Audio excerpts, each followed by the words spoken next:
एक बहुत ही मज़ेदार और मैं ये कह सकता हूँ कि मेरा फेवरेट सीक्वेंस था इस शो में, जब लाहौर एटीसी ने प्लेन को लाहौर में लैंड करने के लिए मना कर दिया था, परमिशन नहीं दी थी। तो यहाँ पर जो कैप्टन है played by Vijay Verma of course, तो वो जो फ्रस्ट्रेट हो जाते हैं, फ्रस्ट्रेट होने के बाद सिचुएशन यूँ थी कि जो हाईजैकर है उनमें से एक बंदे ने उनकी गर्दन पर पिस्टल लगा रखी थी एंड वो फ्रस्ट्रेट होकर ये कहते हैं, बर्गर भाई इनसे आप कह दो कि या तो मुझे गोली मार दे या बंदूक हटा ले मेरी गर्दन से। थोड़ा बहुत आप भी जानते हैं मैं प्लेन नहीं उड़ा रहा हूँ, इस वक्त ट्रक चला रहा हूँ खेतों में।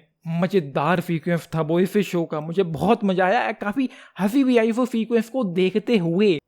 नमस्कार दोस्तों मैंने अभी अभी नेटफ्लिक्स पर IC814 दी कांधार हाईजैक नाम का नया शो देखकर कंप्लीट किया है। टोटल यहाँ पर 6 एपिसोड है, लिमिटेड सीरीज है, सीजन 2 इस शो का आना नहीं है। एंड जिन लोगों को ना पता हो पहले ही बता दो, ये शो ट्रू इवेंट्स पर बेस्ड है, लेकिन I'm श्योर आप लोगों को पता ही होगा। तो ये शो ट्रू इवेंट्स पर बेस्ड है। 1999 में एक प्लेन हाईजैक हुआ था जो कांधार में जाकर लैंड किया गया था एंड जो चीज़ें हुई थी वो आप लोग खुद ही देख पाएंगे। एंड हमारी खुशकिस्मती ये है कि इस प्लेन हाईजैकिंग के बाद इंडिया में इस तरह का कोई भी इंसिडेंट नहीं हुआ है। हालांकि ये जो प्लेन हाईजैकिंग थी ये काफ़ी ख़राब, काफ़ी वर्स्ट टाइप की कही गई थी, मतलब काफ़ी ज़्यादा भयावह थी। 6-7 दिनों तक वो जो चीज़ें हुई थी वो आप लोग खुद ही देख लेना इस शो में। एंड इस शो के लिए मैं काफ़ी ज़्यादा एक्साइटेड था और मैं कह सकता हूँ कि इस शो को देखकर मुझे मज़ा आ गया है। ग्रेट बात ये है कि इस शो की जो राइटिंग है, पेसिंग है, वो ज़बरदस्त है। स्क्रीन प्ले ऑफ में शो शुरू होते ही चीज़ें थोड़ी सी एक्सप्लेन कर दी जाती हैं कि ये क्या हुआ था, क्यों हुआ था। उसके बाद इंट्रो आता है एंड देन शो चल पड़ता है शुरू से लेकर और एंड तक। हाईजैकिंग के पहले दिन से लेकर और एंड तक उस वक्त को यहाँ पर कवर किया गया है। एंड उस दौरान ये शो 6 एपिसोड्स के दौरान ये शो आपको पूरी तरीके से हुक एंड बुक करके रखता है। हालांकि मुझे स्टोरी पता थी तो मुझे उतनी ज़्यादा एक्साइटमेंट नहीं थी, मतलब उस लेवल की नहीं थी, स्टिल एक्साइटमेंट थी। इस शो में इंटेंसिटी भी है, कहीं ना कहीं एक टेंशन और थ्रिल भी बना रहता है, सब कुछ पता होने के बावजूद भी। एंड अच्छी बात यहाँ पर मुझे ग्रेट बात इस शो की ये लगी है कि उन्होंने फालतू में टाइम वेस्ट किया नहीं है। 6 एपिसोड उनको देखकर हमेशा ऐसा फील होता रहता है कि यहाँ पर कुछ भी फालतू का टाइम वेस्ट नहीं किया गया, फिजूल के सीन्स पर वक्त बर्बाद नहीं किया गया है। एंड जो 6 एपिसोड है वो वर्थ वॉच थे, मुझे मजा आया है इस शो को देखने में।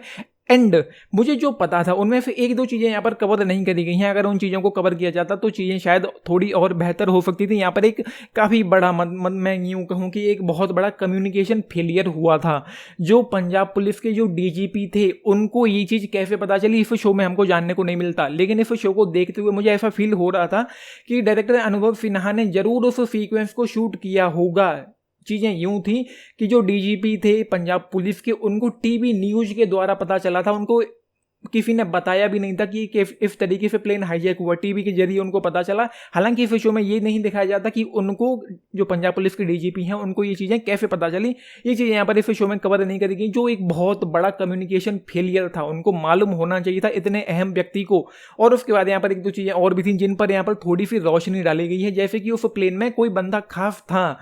बाद में ये चीज़ें सामने आई थी कि एक बंदा था जो काफ़ी इंपॉर्टेंट पर्सन था, उसकी वजह से ये सारी चीज़ें कहीं ना कहीं ढीली छोड़ दी गई थी कि जो अमृतसर से प्लेन टेक ऑफ कर गया था। वो चीज़ें आपको उतने डिटेल में यहाँ पर नहीं बताई गई हैं, लेकिन हाईजैकिंग के बाद ये चीज़ें सामने आई थी। एंड एक चीज़ और थी यहाँ पर, वो सीक्वेंस अगर उस सीन को यहाँ पर दिखाया जाता तो ये शो मतलब एक इतनी ज़्यादा टेंशन हो जाती कि आपकी जो दिल की धड़कन है वो 7वें आसमान पर पहुँच जाती। मतलब ये है कि जब लाहौर ATC ने प्लेन को लैंड करने से मना कर दिया था तो फ्यूल कम होने के कारण जो कैप्टन थे वो लाहौर में ही कहीं लैंड कर रहे थे। फिर उनको पता चला था कि वो किसी हाईवे के ऊपर है। हालांकि उस तरह के एक सीन को यहाँ पर दिखाया गया है, लेकिन चीज़ें उतनी ज़्यादा इंटेंस होने से पहले ही उनको परमिशन दे दी गई थी। लेकिन जो चीज़ थी वो ये थी, जहाँ तक मुझे पता है, कि वो एक हाईवे पर लैंड करवाने वाले थे। फिर पता चला कि वो हाईवे है, फिर वो वहाँ से थोड़े और ऊपर चले गए, फिर उनको परमिशन वगैरह मिल गई। एंड यहाँ पर उसके बाद चीज़ें और थोड़ी अच्छी होती हैं। एंड 30वें एपिसोड में वैसे तो बहुत सारे ऐसे सीक्वेंसेस हैं इस शो में, बहुत सारे ऐसे सीन्स हैं इस शो में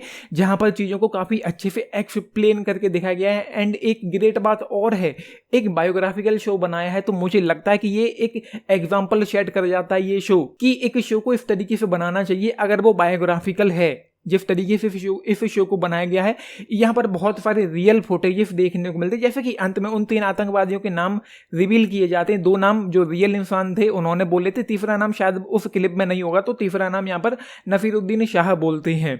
वो चीज़ें काफ़ी अच्छी थी। एंड तीसरे एपिसोड में एक मोमेंट था जब जहाँ पर जो प्लेन था वो UAE दुबई की तरफ बढ़ रहा था, फिर वो लोग बातें कर रहे थे कि अमेरिका नाराज़ है, ऊपर से क्रिसमस चल रहा है, तो अमेरिका क्यों नाराज़ है, वो चीज़ें भी आपको पता चलेंगी इस शो में। तो मतलब ये है कहने का, इतनी डिटेल में जाने का कि यहाँ पर उन्होंने चीज़ों को काफ़ी अच्छे से एक्सप्लेन किया है कि जो यहाँ पर हो रहा है उसके पीछे की कहानी क्या है। जैसे कि पोखरण में जो न्यूक्लियर टेस्ट हुआ था, बहुत सारी चीज़ें मैं डिटेल में जाऊँगा नहीं, कहानी पर भी मैं बात नहीं करूँगा क्योंकि रियल स्टोरी आप लोगों को पता ही होगी। अगर मैं बता भी दूंगा तो मतलब चीज़ें खराब हो जाएंगी यहाँ पर। तो ये हैंड फाइनल एपिसोड में, जो फाइनल एपिसोड्स के दौरान अंत होते होते जो नेगोशिएशंस हो रही थी 5वें और 6ठे एपिसोड में, वो काफ़ी अच्छी थी। एंड चौथे एपिसोड में जो जेटिफन वाला जो मूवमेंट था वो मुझे कुछ काफ़ी पसंद आया। मतलब वहाँ पर चीज़ें कुछ ऐसे बहुत ज़्यादा थ्रिलिंग हो गई थी। फिर एक को कैप्टन थे, वो शायद उनकी आंखों में आंसू भी आ गए थे। वो चीज़ें आपको यहाँ पर देखने को मिलती रहेंगी। एंड फर्स्ट एपिसोड में ही जैसे ही हाईजैकिंग होती, वहाँ पर जो पैनिक सिचुएशन क्रिएट होती है वो ऑसम थी। मतलब बहुत कुछ मैंने इस शो के बारे में, इस इंसिडेंट के बारे में पढ़ रखा था, सुन रखा था, तो मतलब वो चीज़ें यहाँ पर देखने को मिली। बस एक दो चीज़ें जैसे कि लाहौर वाला जो इंसिडेंट था और पंजाब पुलिस के जो DGP थे उनको जो चीज़ें की जानकारी नहीं की गई थी, वो उनको शायद मुझे लगता है कि शूट तो किया गया होगा लेकिन उसको फाइनल एडिटिंग के दौरान या रिलीव होने से पहले उसको शायद कट कर दिया गया होगा फॉर ऑब्वियस रीजन। एंड यहाँ पर एक मीडिया का भी एक पहलू देखने को मिलता है कि उनका यहाँ पर क्या किस तरीके की चीज़ें हो रही थी। एंड मीडिया को लेकर जो चीज़ें होती, मुझे उनकी हरकतें कभी भी पसंद नहीं आई। जैसे कि 26/11 में मीडिया का जो हस्तक्षेप हुआ था, उसके बाद क्या क्या हो रहा था वो आपको देखने को जानने को मिलता ही रहता है, आप लोगों को पता ही होगा। तो वो चीज़ें बाकी यहाँ पर जो परफॉर्मेंसेस हैं, जो राइटिंग है, जो पेसिंग है, जो स्क्रीन प्ले है, जो प्रेजेंटेशन एग्जीक्यूशन है, जो इस शो का डायरेक्शन भी है, जो राइटिंग है, ट्रीटमेंट है, पोटेंशियल है, ड्रामा है, मसाला है, परफॉर्मेंसेस हैं, सब कुछ ग्रेट है पूरी तरीके से। मतलब जैसा कि मैंने कहा है, मैं ग्रेट एक्सपेक्टेशन लेकर बैठा था इस शो को देखने के लिए। कल रात को मैंने पहली बार इस शो का ट्रेलर देखा था एंड मुझे बहुत ज़्यादा उम्मीदें थी कि ये शो कुछ बवाल टाइप का होना चाहिए। एंड मैं कह सकता हूँ कि ये शो बवाल टाइप का है, काफ़ी मज़ा आता है। हाँ, ये ज़रूर है, पूरी तरीके से परफेक्ट नहीं है। कुछ एक दो डिप्स आते हैं यहाँ पर, कुछ एक दो चीज़ें थोड़ी सी अप एंड डाउन होती रहती हैं क्योंकि शायद मुझे उन चीज़ों के बारे में मालूम भी था। अगर आप लोगों को मालूम नहीं होगा तो शायद आप लोगों को वो चीज़ें फील भी नहीं होंगी, पता भी नहीं चलेंगी कि क्या क्या है। कुछ अप्स एंड डाउन मुझे थोड़े से फील होते हैं। स्टिल एक वर्थ वॉचिंग शो है, मज़ेदार है, ऑसम था, कमाल था, धमाल था, बवाल था। बाकी यहाँ पर बड़ी बात इस शो के बारे में ये भी है कि वो डायरेक्टर साहब यहाँ पर हमको लेकर आए हैं हमारे सामने नसीरुद्दीन शाह और पंकज कपूर को। पंकज कपूर ऑलरेडी हमको वेब सीरीज में देखने को मिल चुके हैं। सोनी लिव की एक सीरीज थी JL15, अगर मैं गलत नहीं हूँ तो उसका नाम था, लेकिन अगर मैं गलत नहीं हूँ तो नसीरुद्दीन शाह शायद पहली बार हमको किसी वेब सीरीज में देखने को मिलते हैं। तो जैसा कि मैंने कहा, परफॉर्मेंसेस लगभग सभी की कमाल की हैं, ऑसम है, मज़ेदार है, बेहतरीन है। तो वो चीज़ें हैं यहाँ पर। एंड हाँ, एक चीज़ और है, जो यहाँ पर रिफ्यूलिंग होनी थी जो अमृतसर में, वो चीज़ें शायद थोड़ी और मज़ेदार हो सकती थी। जो मुझे पता है वो यहाँ पर कवर नहीं किया गया है उतना डिटेल में जाकर। दूसरी बात है, खैर छोड़ो। हाँ, तो ये है जस्ट मेरी तरफ से 4 स्टार आउट ऑफ 5 इस शो के लिए। 10 में से अगर आप लोग पूछें, मैं जाऊँगा 8 स्टार्स के साथ। एंड ग्रेट बात जैसा कि मैंने कहा इस शो के बारे में वो है कि यहाँ पर रियल फुटेजेस का इस्तेमाल किया गया है। कुछ लोगों के असली नाम भी लिए गए हैं, जैसे कि यहाँ पर मसूद अजहर हो या जो कैप्टन है वो हो, या फिर एक दो नाम और है। लेकिन यहाँ पर एक चीज़ और है, अजीत डोभाल गए थे कांधार नेगोशिएशन के लिए, लेकिन यहाँ पर कुछ और ही नाम था। पूरी की पूरी टीम का ही नाम यहाँ पर बदल दिया गया था। तो ये है, तो जैसा कि मैंने कहा, कमाल का शो है। एंड हाँ, ये शो 18+ की कैटेगरी में रखा गया है। थोड़ा बहुत खून खराबा भी है, हल्का फुल्का है, एंड कुछ गंदगी भी है। जब वो प्लेन कांधार में लैंड कर जाता है उसके बाद चीज़ें होती हैं, कुछ गालियाँ भी हैं।